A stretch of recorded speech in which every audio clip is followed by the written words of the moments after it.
विभिन्न चोरी घटन तीन चोरों समेत 4 गिरफ 40 ऊर्ध्व टंकार सुना रूपा अलंकार जबत।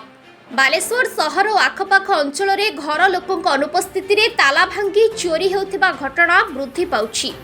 ए परिप्रेक्षी में जिला आरक्षी अधीक्षक निर्देश सदर एसडीपीओ प्रत्यक्ष तत्वावधान में सदर थाना पुलिस फकीरमोहन नगर अंचल झरका भांगी चोरी घटनार तदंत करी 3 जण चोर और जड़े गहना दोकानी को गिरफ्त करिछि। आज एक सांबादिक सम्मेलन में आरक्षी अधीक्षक प्रत्युष दिवाकर ए संपर्क में विस्तृत सूचना दैछन्ति।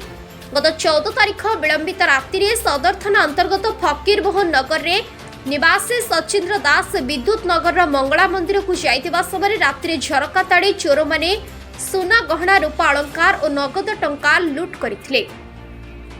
थाना रे घर मालिक एतला देथिले। पुलिस 226 एतला मूले 305 331 4 मूले मामला रुजु करा छैथिला।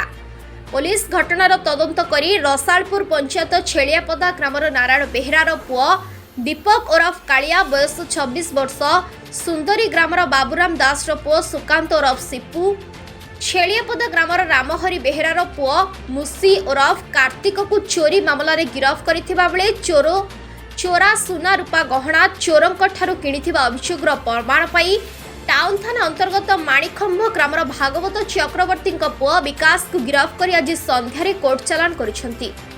पुलिस नगद 4,80,400 टंका 188 ग्राम सुना अलंकार 27 किलोग्राम 500 ग्राम रूपा अलंकार गोटे बुलेट मोटरसाइकेल एलईडी टेलीविजन गोटे इन्वर्टर एवं गोटे फ्रिज जबत करा जायछि। दीपक बेहरा विरोध में सदर थाना 212 279 387 एतला मूले 4 मामला रुजु होइथिला। सेहीपरि सुकांत दास ओरफ सिपू सदर थाना अंचल में 356 एतला मूले ब्राउन सुगर मामला रे जड़ित रहिथिला।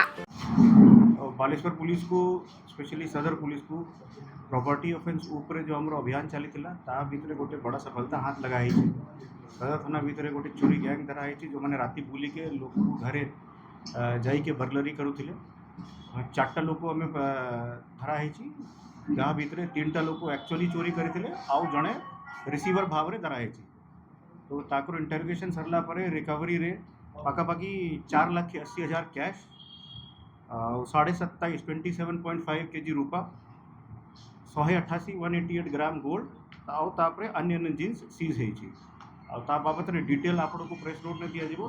ये जो भी गैंग मेंबर अच्छा 3टा लोक तार अगेंस्ट आम जिते अभी एवं अनुसंधान जो हम चलला से माने अलग अलग थाना रे टोटल पाखापाखि 16टा चोरी केस रे इन्वॉल्व अच्छा।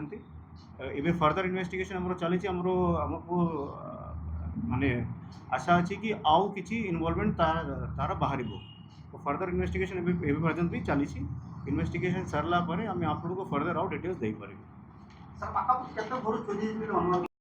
आसामी माने सदर थाना अंचल में 12टी चोरी, खंतापड़ा थाना अंचल में 3टी, सहदेव खुंटा थाना अंचल में चोरी मामला रे जड़ित थिले बोली एसपी सूचना दैछन्ति। आजिर सांबादिक सम्मेलन में सदर एसडीपीओ शुभ्रांशु शेखर नायक, प्रोबेशन रे थिबा IPS officer Manju B George उपस्थित रहिथिले।